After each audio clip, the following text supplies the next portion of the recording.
जय हिंद, वंदे मातरम। स्वागत है आप सभी का कक्षा 10 के विद्यार्थियों का।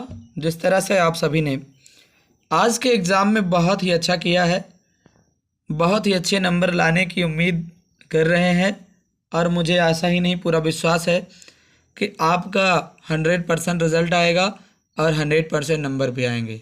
क्यों? क्योंकि जितने बच्चों से मैं भी मिला हूँ उन सब ने बताया है कि हमारा रिज़ल्ट 90% अबव रहेगा। खासकर मैथ की बात कर रहा हूँ, ओवरऑल सब्जेक्ट की बात नहीं कर रहा। लेकिन आप लोगों ने जितना प्रयास किया, जितनी मेहनत किया, उसके लिए बहुत बहुत धन्यवाद। और आप सभी बेहतर परिणाम को लाने के लिए बेहतर संघर्ष कर रहे हैं और संघर्ष बहुत ही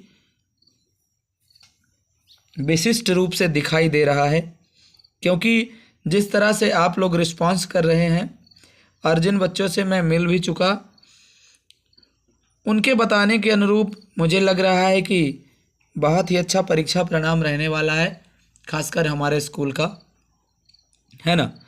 चलिए आइए, आज जो हुआ है 24 फरवरी 2026 को मैथ का एग्ज़ाम था। अब मैथ में दो टाइप की मैथ अब इस टाइम पे चल रही है। इन दोनों टाइप की मैथ में पहली मैथ होती है स्टैंडर्ड मैथ। तो स्टैंडर्ड मैथ आप देख लीजिए, इसका सलूशन ऑप्शनल, जो भी सामान्य आपको नहीं समझ में आएगा, नहीं बन रहा होगा तो आप कमेंट में करेंगे।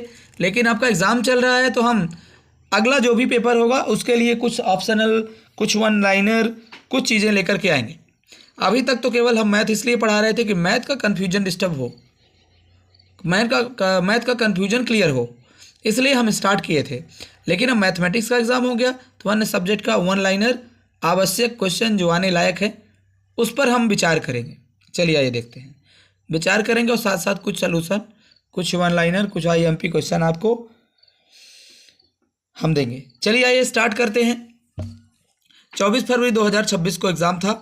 ये किसी बच्चे का रोलमेंट है, इनरोलमेंट नंबर और रोल नंबर है। अब ये सेट सी था, इसका कोड है 260744 और ये हाई स्कूल मुख्य परीक्षा 2026 से लिखा हुआ है। गणित स्टैंडर्ड है, हिंदी वर्सन है, इंग्लिश वर्सन दोनों है। टोटल प्रिंटेड पेज 16 है। Total questions, number of question 23 है।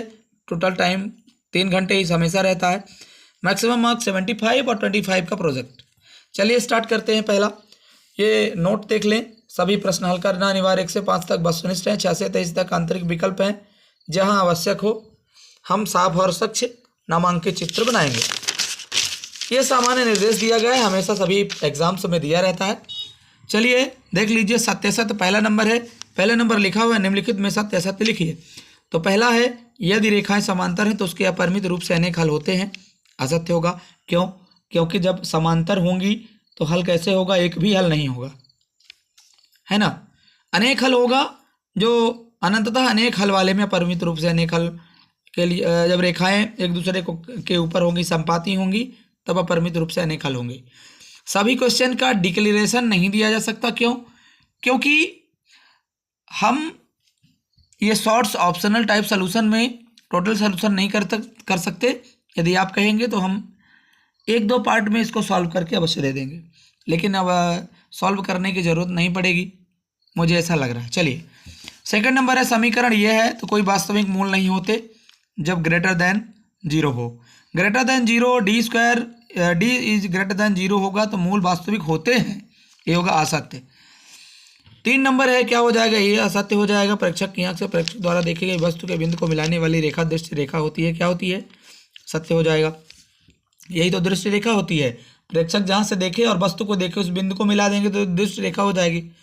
5 नंबर है, वृत्त की स्पर्श रेखा वृत्त स्पर्श बिंदु से जाने वाली त्रिज्या पर लंब होगी। बिल्कुल सत्य है। किसी घटना की प्रायिकता, किसी घटना के घटित होने की प्रायिकता और घटित न होने की प्रायिकता दोनों का जोड़ होगा तो क्या होगा? 1 होगा। ये सत्य है। चलिए अगला नंबर, क्वेश्चन नंबर 2 देखते हैं। इंग्लिश वर्सन भी यहाँ पे लिखा है तो इंग्लिश वाले बच्चे इंग्लिश वर्सन भी देख सकते हैं। चलिए क्वेश्चन नंबर सेकंड है, सही विकल्प चुनकर लिखना है। तो 6 और 15 का एलसीएम क्या होगा? 30 हो जाएगा। A1/A2 बराबर B1/B2 बराबर नहीं C1/C2 के, तो क्या हो जाएगा? इसमें कोई भी हल नहीं होगा, समीकरण का कोई भी हल नहीं होगा। द्विघात बहुपद x squared b x plus c के शून्य अल्फा बीटा हो तो अल्फा प्लस बीटा की वैल्यू होगी minus b upon a. Minus b का मतलब होता है एक्स का गुणांक और बी का मतलब होता है एक्स का गुणांक और ए का मतलब होता है एक्स स्क्वायर का गुणांक। आपने पढ़ा होगा पहले। चलिए नंबर 4 देखते हैं। 2x square minus 4x plus 3 equal to 0 के विभक्तिकर का मान होता है d इक्वल टू होता है बी स्क्वायर माइनस 4ac। अब बी का ए का मान ये है, बी का मान ये है, सी का मान रख के सॉल्व करेंगे, उससे आएगा -8। अब अगला देख लीजिए। पी क्यू केंद्र वाले वृत्त पी ए पी बी स्पर्श रेखा है 80 कोण पर झुकी हुई है तो पी ओ ए कितना होगा 50 डिग्री होगा। आप सॉल्व कर सकते हैं। त्रिज्या आर वाले वृत्त के उस त्रिज्यखंड का क्षेत्रफल जिसका कोण पी डिग्री है निम्नलिखित होगा तो पी अपान 720 मल्टीप्लाई 2πr²। अगला क्वेश्चन नंबर 3 देखेंगे। इंग्लिश वर्जन भी आप देख सकते हैं, एक नज़र हम बिल्कुल दिखाएंगे आपको। आंसर तो सेम होगा लेकिन इंग्लिश वर्जन क्वेश्चन जो है तो आप बिल्कुल देख सकते हैं, स्क्रीनशॉट ले सकते हैं, वीडियो को रोक करके देख सकते हैं, कोई प्रॉब्लम नहीं है। चलिए अब हम देख लेते हैं, सही जोड़ी मिलान करेंगे। Root of 1 minus sine square हो जाएगा, 1 माइनस साइन स्क्वायर की वैल्यू होती है कास स्क्वायर का वर्गमूल लेंगे तो हो जाएगा कास एक। पहला नंबर लिख देंगे बी में, पहले नंबर की स्थाई बी नंबर को लिखेंगे। सेक ए कॉस ए, इसकी वैल्यू 1 होगी, कहीं पे लिखा होगा ई नंबर होगा इसका। कॉट 30 की वैल्यू हो जाएगी थर्ड नंबर, √3 हो जाएगा। शंकु का आयतन होता है 1/3πr² होगा। बेलन का आयतन होता है πr²h होता है। अर्धगोले का आयतन होता है, अर्धगोले का 2/3 होगा 2/3πr³। इस तरह से क्वेश्चन नंबर 3 हो गया। अब क्वेश्चन नंबर 3 का इंग्लिश वर्जन भी आप देख सकते हैं, देख लीजिए। स्क्रीनशॉट लेना हो तो ले सकते हैं, और कोई चीज़ यदि आप वीडियो रोक करके इंग्लिश वर्जन भी देखना चाहते हैं तो देख सकते हैं। चलिए आइए क्वेश्चन नंबर 4 देख लेते हैं। शब्द वाक्य में उत्तर, एक शब्द वाक्य में उत्तर करेंगे। हमने इसको विश्लेषित तौर पे तो नहीं लिखा है लेकिन जो मेन मुख्य चीज़ें हैं उसको लिख दिया है। क्योंकि यहाँ पे जगह कम होने की वजह से हम नहीं कर सकते। द्विघात समीकरण ये है के लिए विभक्तिकर का सूत्र होता है d बराबर बी स्क्वायर माइनस 4ac। अभी हमने लिखा था n धन पूर्णांकों का योग ज्ञात करेंगे तो n+1/2 हो जाएगा।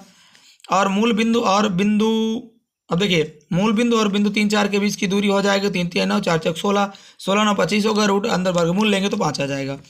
कोण थीटा वाले त्रिज्यखंड के संगत चाप की लंबाई का सूत्र क्या होगा θ/360 मल्टीप्लाई 2πr होता है।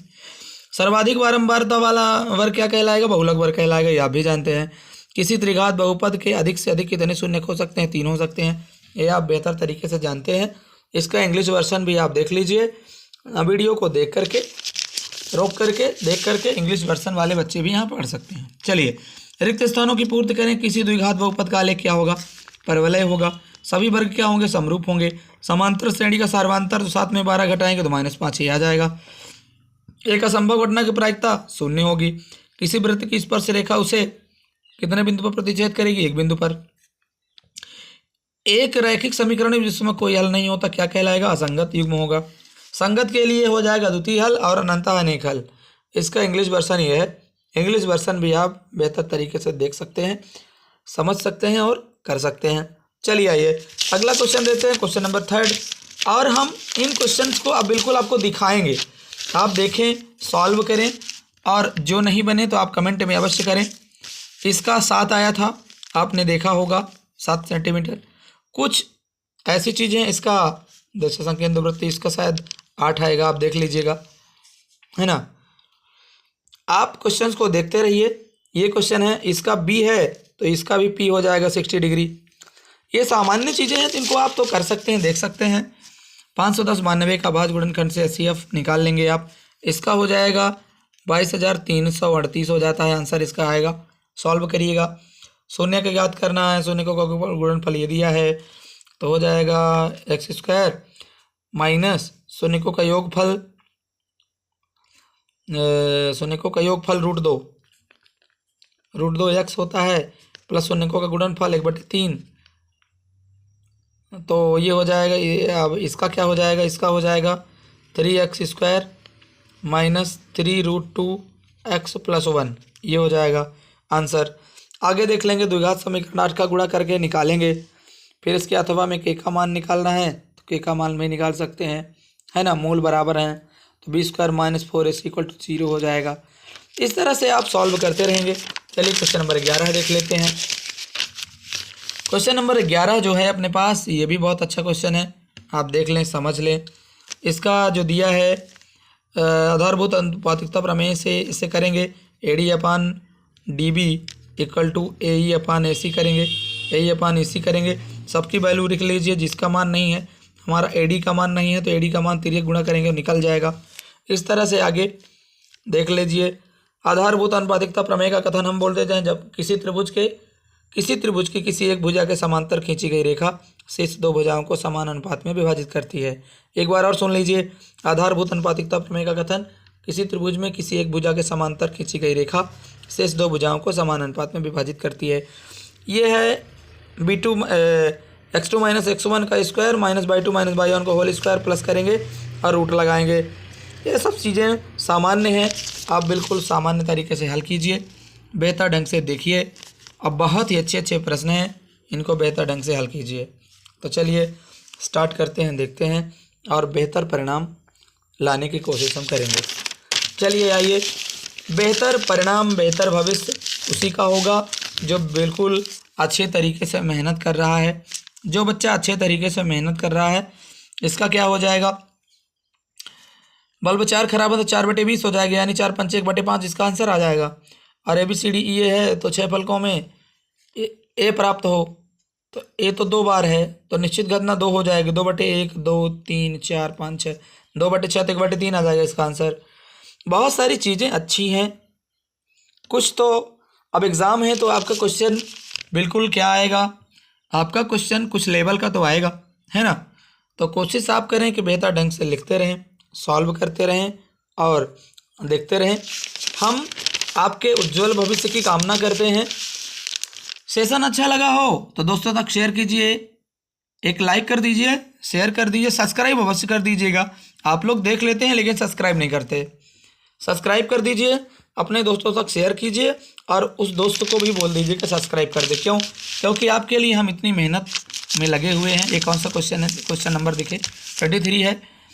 आपके लिए इतनी मेहनत में लगे हुए हैं क्योंकि जिससे आपका नुकसान ना हो, आप बेहतर परिणाम लाएं, है ना। अब ये पेपर आंसर यहीं समाप्त होता है। हम मिलेंगे नेक्स्ट वीडियो में नए उत्साह के साथ, नए वीडियो के साथ, नए ऊर्जा के साथ और कुछ अच्छे प्रश्न उत्तर के साथ। मिलते हैं नेक्स्ट सेशन में। तब तक के लिए जय हिंद, जय भारत।